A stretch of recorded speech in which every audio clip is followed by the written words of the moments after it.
pagbibigay nyo daw ng sobra, ayan, you are defeated because you give too much. So, kailangan guys, yung pagmamahal nyo, i-balance nyo lang na hindi naman kayo ang maging kawawa sa sa inyong kapartner. Kasi tayo mga Scorpio, so labis-labis ang pagbibigay natin sa ating minamahal. So minsan inaabuso na nila guys. So ayan guys. So ito guys, changing them. So trying to change someone never works. So accept them as they are. So minsan guys, kailangan natin tanggapin na may mga kapartner talaga kahit anong gusto natin baguhin, hindi natin mabago.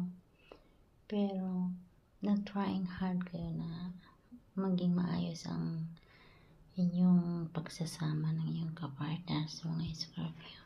Kasi sa mga Scorpio, ang hirap mahalin, hindi maintindihan. So minsan gusto natin baguhin ng mga kapartner natin, tayo ang babaguhin. Hindi natin kaagad-agad maano. So, ayan guys, yung mga insecurity ng mga Scorpio. So, ayun. Work on building your confidence and feeling safe in your relationship. So, kailangan nyo guys na maging confidence kayo sa relasyon nyo. Kasi nga, minsan naging insecurity tayo kasi sa sugat ng nadaanan natin. So, minsan takot na tayong magmahal guys. So, ayan. Ito yung naiisip natin guys. Oh, so may magbubuntis guys sa mga Scorpio. So you believe that it has to be hard, but it doesn't let love flow naturally in your life. So ayan, yung matagal nyo nang hinihintay, may magbubuntis na po sa inyo.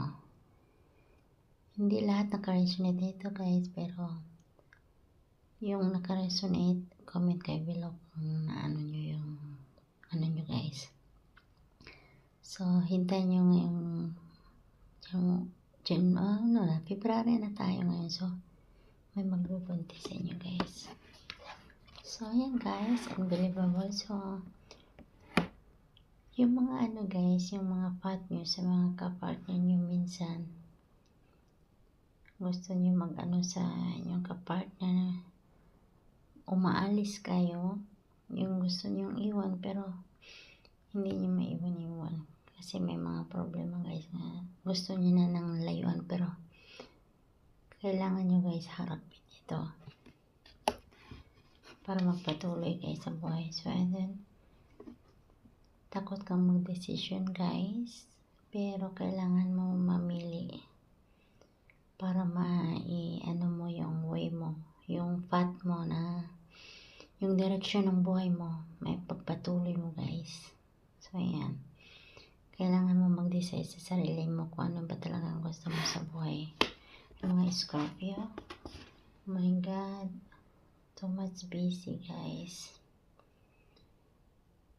Pero kailangan nyo rin magbigay ng attention sa mga kapartner nyo guys, kahit anong busy nyo. Kasi ang pagmamahal guys, nakikita sa guys, sa pag-unawa at sa ka-atensyon.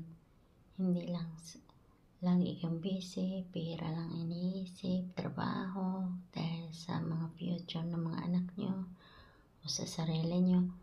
Kailangan nyo rin guys magbigay ng date, baga yung mag-date naman kayo minsan, kailangan nyo yan guys sa mga kapartner nyo, kahit gaano kayo kabisi, kasi yun lang ang unayan nyo dalawa. So yan guys, so ito po yung natin ngayong February, kung ano yung kailangan nyo pagmamahalan. Kailangan nyo daw na magbigay ng pagmamahal, pero hindi yung sobra-sobra. Isipin nyo rin yung sarili nyo, kahit gusto nyo mang baguhin, pero